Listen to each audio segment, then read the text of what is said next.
Today, we are going to study about unification of Britain. Britain or United Kingdom comprised of regions like or countries like Scotland, Ireland, England, and Wales. Okay. Now, how Britain got unified? Previously, Scotland, Ireland, these countries were not part of Great Britain or United Kingdom. So how they merged to form United Kingdom or Great Britain. So in Britain, the formation of nation state was not the result of a sudden upheaval or revolution. It was not the result of a sudden uprising. It was not the result of a sudden revolt. It was not a result of a sudden movement. It was the result of a long drawn process. Okay, gradually, it got merged into a nation gradually, slowly. There was no British nation prior to the 18th century. The British nation, United Kingdom, such a concept was not there prior to the 18th century. Okay. The concept of Great Britain was not there prior to the 18th century. And prior means before. The word prior means before. The word meaning of prior. Before 18th century, such a concept was not there. The primary identities or the main group of people who inhabited the British Isles were English, Welsh, Scot, or Irish. Okay. The primary identities. Identity means who you are, which group you belong to. Okay. So the primary identities of the people, the main group of people who inhabited, who lived in British Isles were, or British Islands were, Isles means British Islands were the English, Welsh, Scot, or Irish. Okay. These were the different groups of people like we Indians, okay, unity in diversity, Gujaratis or Maharashtrians or Keralites, Tamilians, etc. In the same way, English, Welsh, Scot, or Irish. All of these ethnic groups had their own culture and their own political traditions. Okay, like Indians only, they had English had their own culture, their own political tradition. Welsh had their own culture and political traditions. Scottish people had their own culture and political traditions. Similarly, the Irish people or the people of Ireland, people of Scotland, Scottish, people of Ireland, Irish, then Wales, Welsh, and the English people, England, English. Okay, so they had their own culture and their own political tradition. Political tradition means the way of electing the government, the way of rule, the way of making the institutions, etc. So among these group, okay, among these four groups, who grew into a powerful group? It is the English nation. It is the England. They grew steadily in wealth, they grew steadily in importance, and they grew steadily in power. They became powerful. And because of their wealth, because of their importance, because of their power, it became easy for them to extend its influence over the other nations of the islands. They became superior than the Wales, than the Scotland, than the Ireland. They became very, very powerful. And why they became powerful? Because of the wealth and the importance they got. The English Parliament, which had seized power from the monarchy in 1688 at the end of a protracted conflict. Okay, protracted means a long drawn conflict, a long drawn fight. And afterwards it became a constitutional monarchy. Before 1688 it was a monarchy, but after 1688 it became a constitutional monarchy. What is the difference between monarchy and a constitutional monarchy? In monarchy, monarch is supreme. The laws will be made by the monarch. In a constitutional monarchy, monarch will be a ceremonial head. For the namesake, he will be the head, but the laws will be made by the parliament. Okay. So at that time, James II was the king of England, and he was removed from power, and Mary too and William became the rulers. And James too was a Catholic ruler, and Mary too and her husband were Protestants.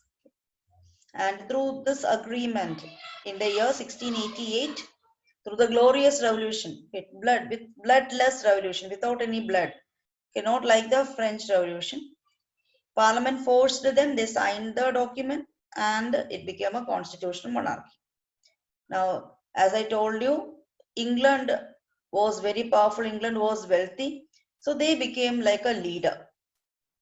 Okay. So a new country would be come into being with England as its center. So that was the hope of those people. It would be formed. Okay, it would be made. Forced means it will be made.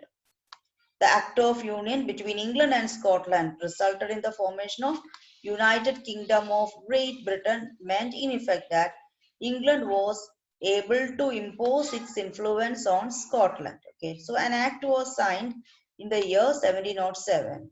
Between who? Between England and Scotland. Okay, an act was signed between England and Scotland.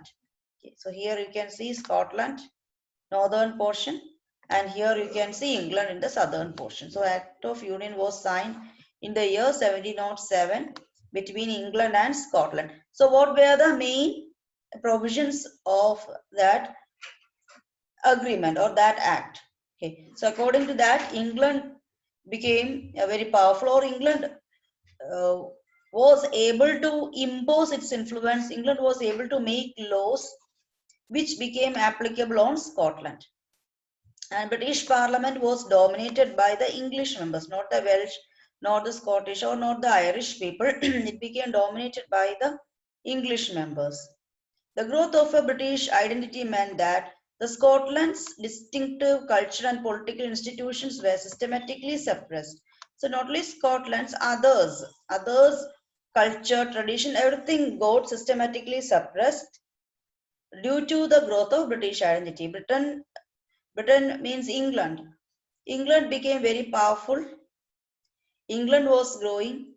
Because of that, other nations, Scotland or Ireland and Wales, their political institutions, their form of governance, their culture, everything was in danger. Only the British identity was growing. The Britishers, the English people were growing. The Catholic clans, the families, Catholic clans means the families which had interrelationship. That is what we call clans. The Catholic groups that lived the Scottish Highlands suffered terrible repression whenever they attempted to assert their independence. The Scotland people, they tried for independence. They tried to get independence from England, but completely failed, miserably failed. Why it became failed? Because England suppressed it. Okay, British people suppressed it. The Scottish Highlanders were forbidden to speak their Gaelic language. The language of the Scottish people, Gaelic language, that was forbidden, that was not allowed to speak. They were not allowed to wear their national dress, and the large number of people were forcibly driven out of their homeland. That means if you oppose Britain, if you oppose England, then you will be driven out. You will have to move from your homeland. And Scotland was a country divided between Catholics and Protestants. And the English helped the Protestants of Ireland to establish their dominance over a largely Catholic country. So next let us talk about Ireland. So what happened to Ireland? In Ireland two groups of people were living. The Catholics, one is Catholics and the other group was the Protestants. So these two groups were living in Ireland. So in the beginning, Ireland was a Catholic country and Protestants were in minority. But England was a Protestant country. Okay. So Protestants and Catholics, two different groups of Christianity. Okay. Catholics one group, Protestants another group, like the caste system in India. Okay. So Ireland was a Catholic country, Protestants were there, and often Protestants and Catholics used to fight against each other. And England was a Protestant country. So what did England do? England helped the Protestants in Ireland. They helped the Protestants of Ireland to establish their dominance over a largely Catholic country. And the Catholic revolts against the British dominance were suppressed. The Catholics in Ireland tried their level best against the British dominance, but it was completely failed. One of the revolts was led by Wolfe Tone and his United Irishmen in the year 1798. And finally, it was forcefully merged into United Kingdom in the year 1801.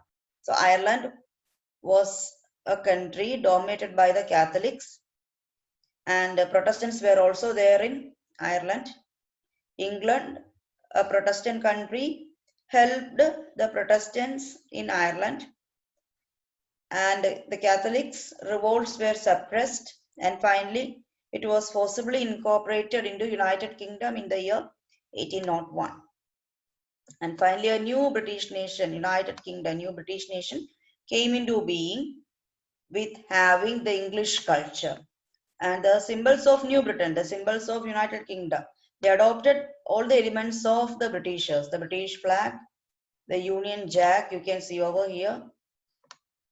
Then the national anthem, God Save Our Noble King, the English language, were actively promoted. Other languages were ignored, only English was promoted. And the older nations survived only as subordinate partners in this union. And Scotland, Ireland, all these people became subordinates. England was superior and these people were inferior. Okay. So about two countries, freedom movements are mentioned over here. That is Scotland and Ireland. Scotland, Gaelic language, their culture, their tradition got endangered. And Ireland, a Catholic country, converted into a Protestant country due to the efforts of England. And England became constitutional monarchy in the year 1688. So a question can be asked for 5 marks. Question can be asked the processes of unification of Britain. Then how Scotland 3 for 3 mark question can be asked how Scotland got merged into United Kingdom and how Ireland got merged into United Kingdom. Hopefully you understood this portion. If you like this video, do subscribe and like and share my video. Thank you so much.